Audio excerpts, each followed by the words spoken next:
Namaste friends, my name is Sandhya and welcome back to my channel. So this is the part first of this series जहाँ पे हम लोग question answers discuss करेंगे. Basically solid states के जो exercise उसमें जितने भी क्वेश्चंस हैं वो हम यहाँ पे डिस्कस करने वाले हैं. So without wasting any further time we just let's get started. So जब जो सबसे पहला क्वेश्चन है उसमें पूछ रहा है कि define the term amorphous and give few examples of amorphous solids. तो सबसे पहले हमें ये समझना ज़रूरी है कि एमॉर्फस सॉलिड्स होते क्या हैं. तो amorphous solids are those solids which have no form and they are not regularly arranged. इसका मतलब ये है कि जो amorphous solids होते हैं उनका जो शेप होता है वो रेगुलर नहीं होता है. जैसे कि यदि आपको मैं एग्जांपल दूँ, जो ग्लास होती है, जो विंडोज़ होती हैं, उसमें जो ग्लास लगा रहता है, ग्लास एक amorphous सॉलिड का एग्जांपल है.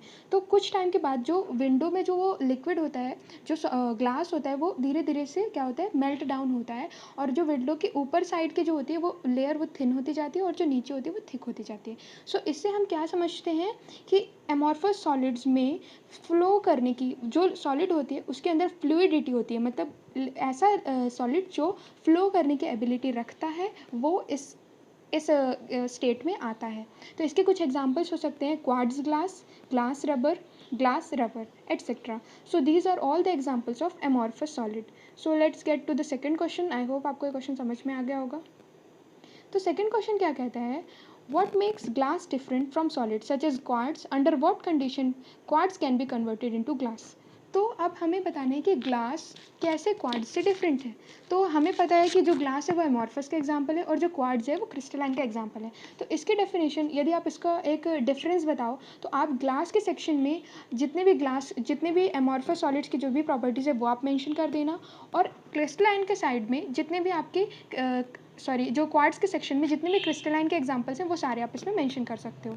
सो जैसे कि यहाँ पे लिखा है glass is an amorphous solid which is constituent particle of SiO4 tetrahedra having only a short range order. इस केस में हमारी जो ऑर्डर होगी मॉलिक्यूल्स की वो शॉर्ट रेंज होगी क्योंकि ग्लास एक एमॉर्फस सॉलिड है. उसके बाद आता है क्वार्ट्ज का जो केस होता है उसमें जो SiO4 टेट्राहेड्रा होता है वो उसका जो रेंज होता है वो लॉन्ग रेंज होता है, short range as well as long range order.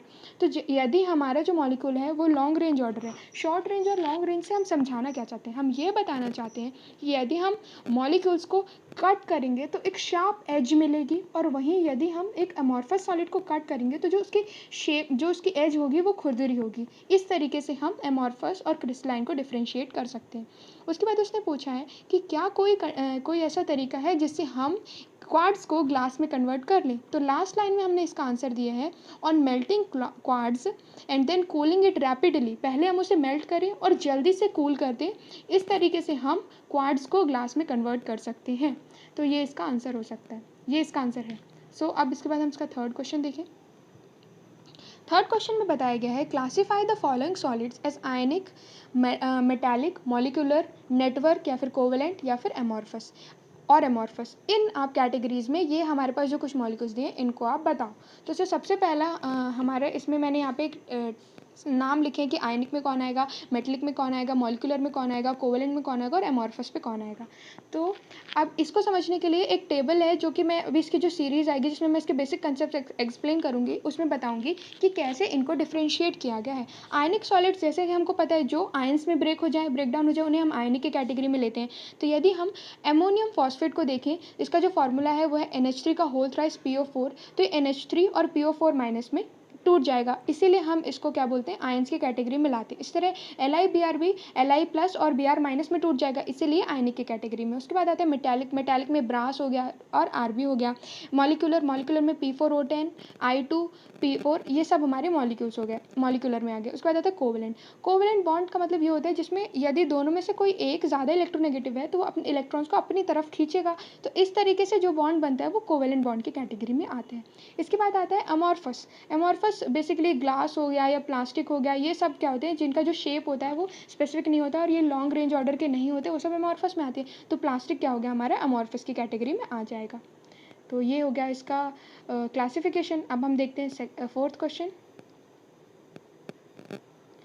Fourth question में हमें बोल रहा है what do you mean by coordination number. Coordination number से आप क्या समझते हैं. और इसका सेकंड पार्ट है वो कह रहा है what is the coordination number of atom in cubic close packaging और BCC में क्या होता है। सबसे पहले हम ये समझते हैं कि कोऑर्डिनेशन नंबर है क्या।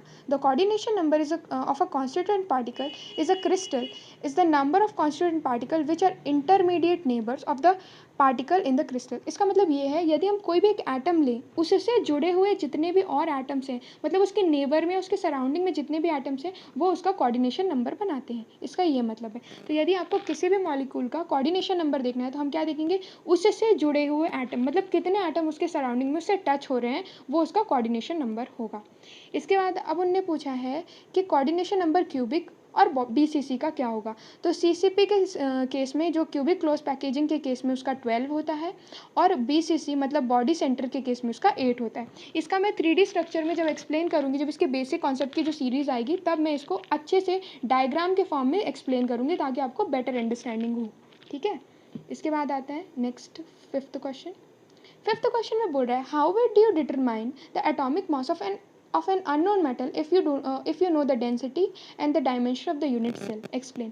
यदि आपको A पता है, जो यहाँ पे मैंने ये पेज इंसर्ट किया है, ये मैंने खुद से लिखा है, तो इसमें मैंने समझाया है कि आपको जब हमें क्या पता करना है, एटॉमिक मास पता करना है। यदि हमें क्या क्या दिया हो, डेंसिटी दिया हो और डायमेंशन दिया गया हो किसी भी यूनिट सेल का, तो यहाँ पे हमारे को एक फार्मूला है जो हम पढ़ेंगे, जिसमें density is equals to ZM by A³ into N0। N0 Avogadro number है, M यहाँ पे मास है, एटॉमिक मास, Z हमारा यहाँ पे Z वैल्यू हम लोग कैलकुलेट करते हैं अलग अलग मॉलिक्यूल्स के लिए, ये भी मैं आपको कैलकुलेट कराना सिखाऊंगी। इसके बाद A यहाँ पे अपना यूनिट सेल की एज लेंथ होती है, वो है। ठीक है, तो यदि हमारे डेंसिटी का ये फार्मूला है, तो इसी फार्मूले को हम चेंज करके यहीं से एटॉमिक मास भी निकाल सकते हैं। यदि हमें डेंसिटी पता है, Z पता है, A पता है और हमारा एवोगैड्रो नंबर पता रहता है, तो ऐसे करके हम इसमें एटॉमिक मास निकाल सकते हैं। तो यहाँ पे किसी कोई स्पेसिफिक क्वेश्चन नहीं दिया है, उन्होंने सिर्फ इतना पूछा है कि क्या तरीका है इसे निकालने का, तो हम इसको ऐसे भी कैलकुलेट कर सकते हैं। तो इसके के लिए इतना ही फ्रेंड्स। इसमें मैंने 5 क्वेश्चन इसीलिए कवर किए हैं, मैं 5 क्वेश्चन इसीलिए कवर कर रही हूँ ताकि बर्डन ना हो और आप लोग बोर ना हो। आपको लॉन्ग वीडियोस देखना काफ़ी बोरिंग लगता है, मुझे भी, तो इसीलिए अब जो इसकी सेकंड सीरीज़ आएगी उसमें इसके फर्दर जो भी और भी क्वेश्चन है वो मैं कवर करूँगी।